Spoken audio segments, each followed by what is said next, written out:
Coming up on Mountain News this morning, Harlan continues to renovate as the city plans to bring back a historic hotel. And it's fireworks season as vendors open up shop for the 4th of July. Dedicated to Eastern and Southern Kentucky, this is WYMT Mountain News This Morning. Good morning. I'm Olivia Calfee. We are coming up on 6 a.m. on Friday, June 28th. Now let's go on ahead and check in with meteorologist Tim Drawbridge for a look at your forecast this morning. Hard to believe we flip-flopped through the weekend, and we'll talk about July 1st on Monday. Where did the month go? I was talking to my father about that last night. The visibility fluctuating over the last hour or two, but overall not too bad. 61 feels fantastic outside, and visibility-wise, down to about 4 miles, that is, in Harlan. Otherwise, things are looking A-OK. Temperature-wise across the Commonwealth this morning, well, upper 50s for some of us, like Irvin, crossing the state line into Clintwood as well. Mid-60s at Harlan and at Moorhead. We do have some clouds as we look to the north and west, but it's the surface flow that is starting to steer the humidity our way. It's already in central and western Kentucky, and a warmer feel to the air today as well. Means with a lot of sunshine, it's going to be increasingly humid with a high near 90. We do run that risk of seeing a shower or thunder shower as we head through the middle and the latter half of the afternoon. The all-important weekend forecast, that's coming up in a few moments. Olivia? Thank you, Tim. Governor Beshear is taking a break from his weekly Team Kentucky updates. He normally holds them on Thursdays, but a spokesperson said there would not be one this week or next week, and they plan to return on July 11th. According to a study conducted by Cedars-Sinai, black men are twice as likely to develop prostate cancer as white men. In April, Governor Andy Beshear signed into legislation a cancer prevention bill that will eliminate out-of-pocket cost for high-risk men being screened for prostate cancer and other cancer screenings. Quasine Neblet's father was recently diagnosed with stage 4 prostate cancer, and he hopes to see more assistance in cancer treatment. Fully funded treatment is not about just knowing that you have cancer. It's about being able to treat that cancer is the key. And that's where the rubber needs to meet the road. Neblet has hopes that raising awareness of the health disparity will encourage others to get involved in the conversation and ultimately be the spearhead for change.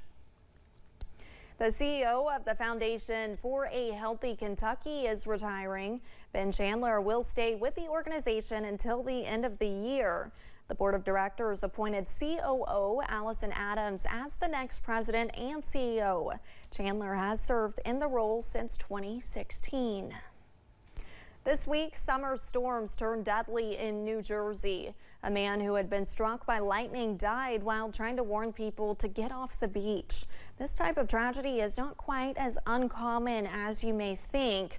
There were nearly 15 deaths in the United States from lightning strikes last year.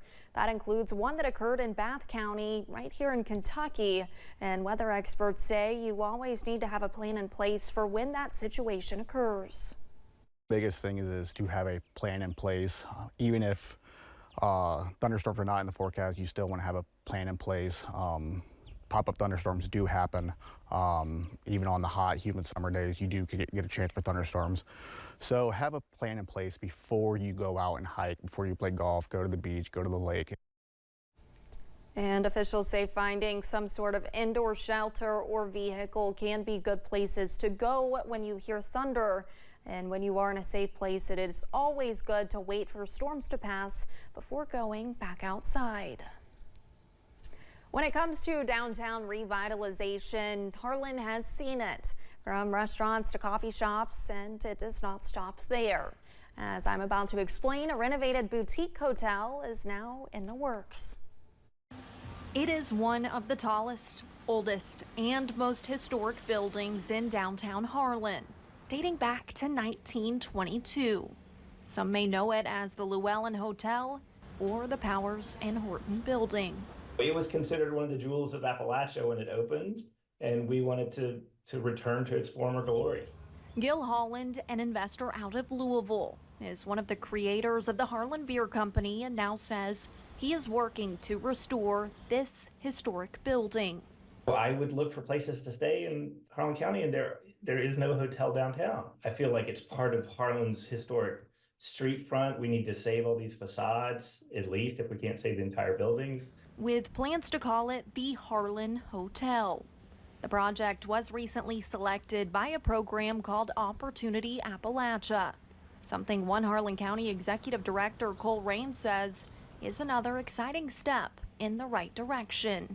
As a part of that, they get some money to tap into to help with architectural plans, helping to fundraise, and things of that nature. So it's very exciting that the Harlan Hotel was selected for that. Of course, they're still working through the pre-development phases. Rain says although this is just the beginning, it is exciting to see someone wanting to continue helping revitalize downtown, adding it is a huge step forward for the community. A lot of people are looking for those authentic experiences now where they can stay downtown, go get a coffee in the morning, go hike, while also soaking in the rich history that Harlan has to offer, with a lot of preparation and planning still to come. We're so early, but I definitely wanted to feel very Harlan. We're gonna have to raise, I don't know, $5-6 million, you know, which for some people is gonna seem like a crazy thing to do for this kind of falling down building. But we are not scared, and we're excited, and we're moving forward, and we think Harlan Hotel in 2027 is gonna be a hit. Intertwining the old with the new, ensuring Harlan's rich history will be known for several years to come. Cole Rain says they do have a few buildings available downtown if anyone else may be interested in helping revitalize Harlan in their own way. Fireworks sellers across the state are gearing up for the 4th of July. The Kentucky manager of Phantom Fireworks has 14 tents set up in 13 different cities. He has to know each one of those cities' firework ordinances because they are all different. Rick Walls helped his tent operators in Winchester set up for yesterday's opening. He says some cities are easier to get permits from than others. I've got one in particular that it takes about 10 minutes to permit the city, get everything done. Then I've got other cities where it is a multiple day and sometimes multiple week process. Tent operators can only sell to customers who are 18 years old and up, and those firework tents must have some sort of fire extinguisher nearby.